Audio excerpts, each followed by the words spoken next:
Hi, Counselor. Anything I can do for you? Yes, there is. Who's handling the case against Professor Lloyd? Hit and run, I believe. Oh, it so happens I am. Hit and run homicide. Has he retained you? No, he hasn't. So? I studied under him at law school. Not criminal law, I'll bet. What do you have on him, Lieutenant? Excuse me. Would you boys go to the lineup room now, please?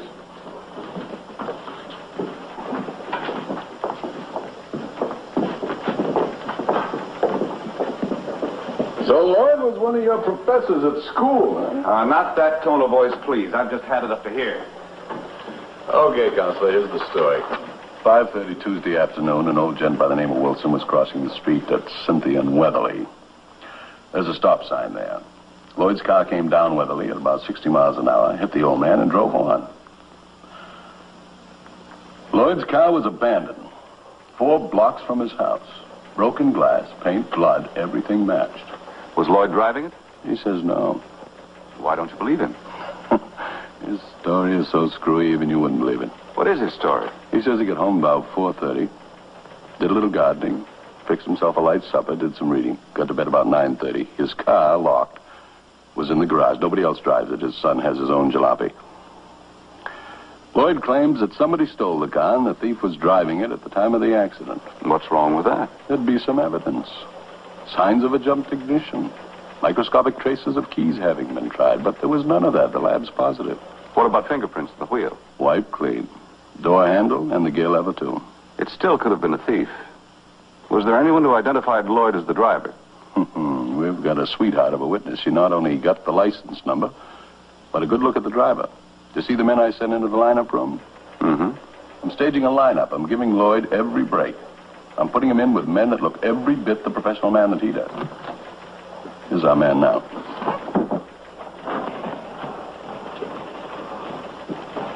Lieutenant? Professor, I believe you know Herbert Maris. It's been a long time, Herbert. How are you, Professor? Fine. My son, Stephen.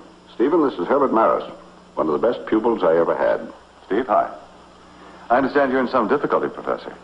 Yes, it's a terrible thing. It was my car, but I wasn't driving. Who's your attorney? Well, I've been acting as my own attorney.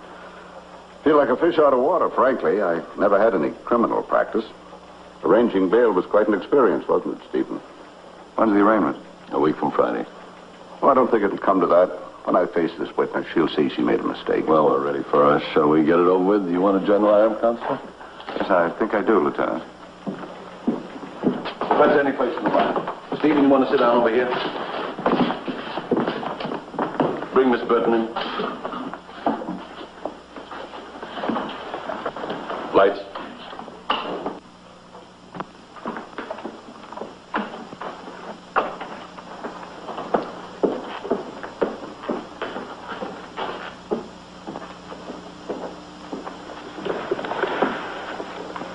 Now look carefully, Miss Burton.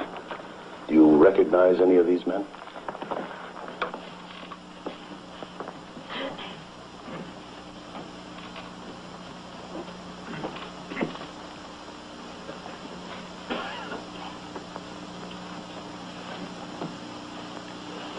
The third man, the one that's under number 4.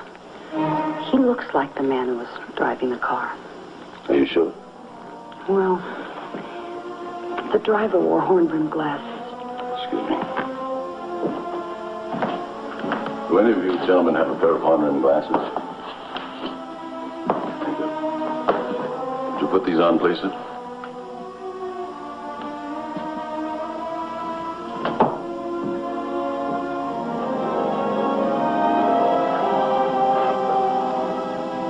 Yes, that's him.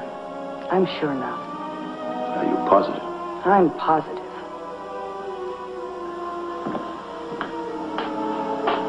You ever wear glasses? Yes, When? when I drive. Professor, if you let...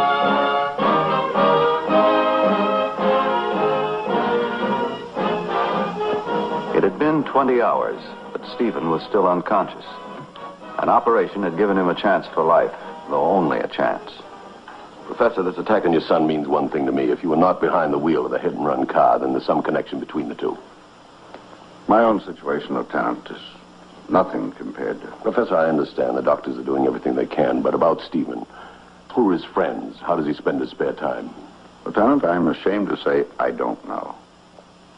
You see, from the time his mother died when he was 14, I've let him manage his own affairs. Felt it was good training for the future. I guess it worked too well.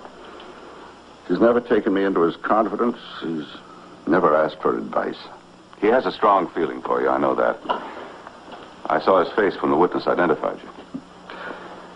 Strange that it should take something like this to bring us together. Professor, we found this in your son's wallet. Do you know her?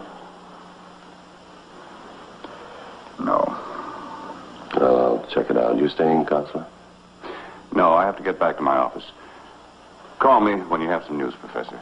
Thank you. Herb, climb up on something. Yell if you see anything.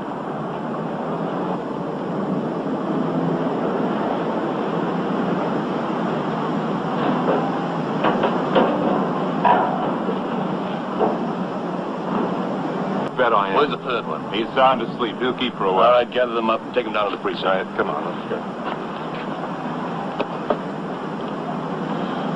No thanks, Herb. Why don't you keep it? Matter of fact, I think I'll get you a badge. Well, in that case, I might lend you a law book.